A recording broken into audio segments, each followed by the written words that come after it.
Oh no, what is that? Oh shit. What the yo?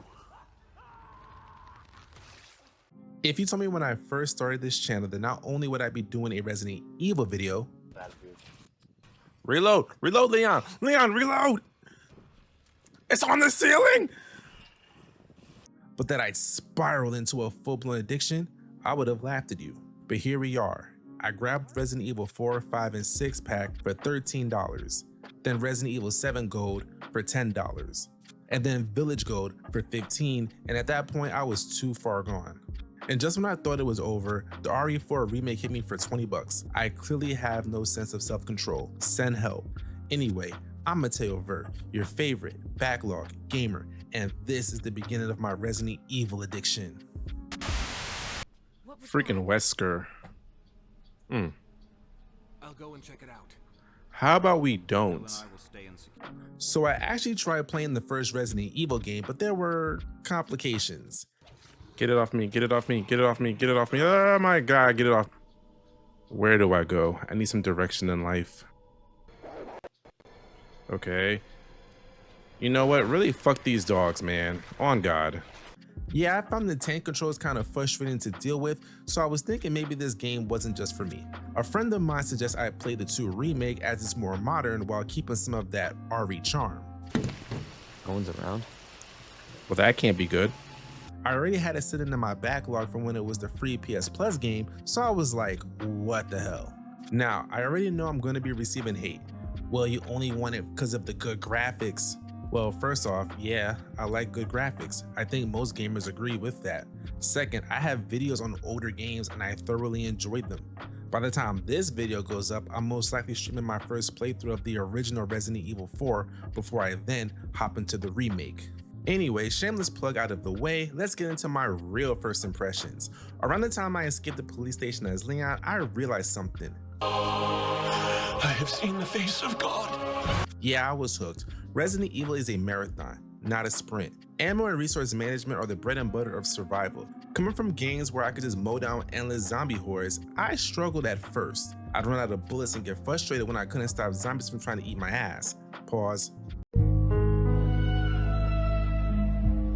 But once I changed my mindset, it finally clicked. Soon enough, I was pulling off S-rank runs almost smoothly.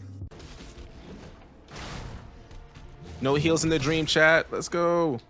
Overall, Resident Evil 2 Remake left a strong impression on me. The satisfying gameplay loop, the interesting lead characters, and a story that dragged me down a rabbit hole all came together to make me realize I was officially in deep. Speaking of which, so here's the setup. You're thrown into the middle of Raccoon City during a zombie outbreak. On one side, you've got Leon, the GOAT, Kennedy, rookie cop on his first day on the job. On the other, you have Claire Redfield, college student just looking for her brother Chris. Both of them stumble into the worst timeline imaginable. Hordes of zombies, a city collapsing, and a shady corporation pulling the strings behind it all. Why do I feel like the only thing that's missing in 2025 is like the T virus or the B virus or whatever it is in this game? The story pacing in Resident Evil 2 Remake honestly surprised me, since the movies were so terrible. It's not just shoot zombies and move on. The game balances exploration, puzzle solving, and encounters with some of the series' most iconic enemies. Yep, there he is.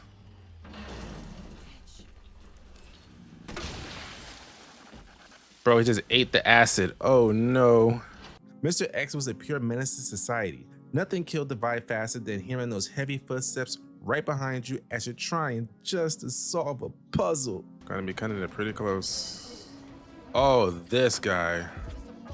I also liked how the narrative split between Leon and Claire gave 2 perspectives on the same disaster. Leon's story leans into the rookie cop trying to be a hero angle, while Claire's journey is more personal and empathetic as she's looking after Sherry. Together they make the outbreak feel bigger, more layered, and more personal than I expected going in.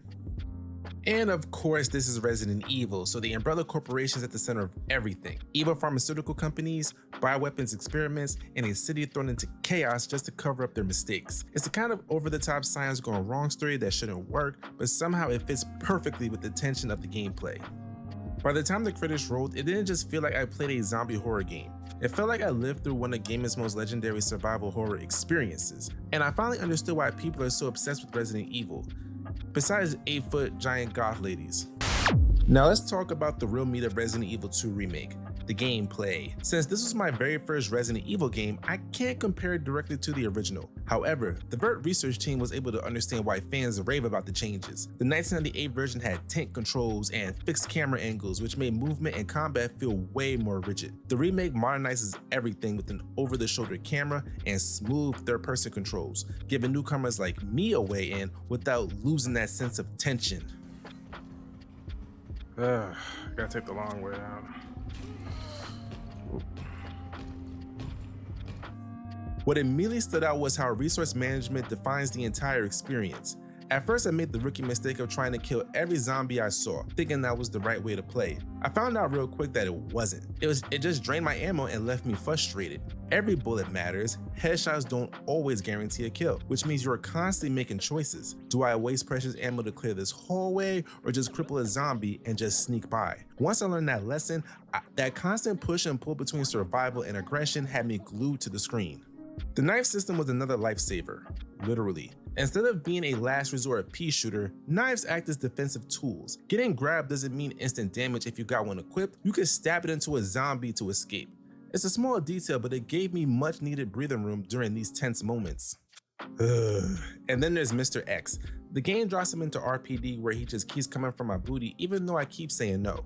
His footsteps alone are enough to spike your heart rate, and the fact that he could stalk you while you're solving puzzles makes every safe room feel like a luxury. It completely changed how I explored because suddenly lingering in one place too long was not an option.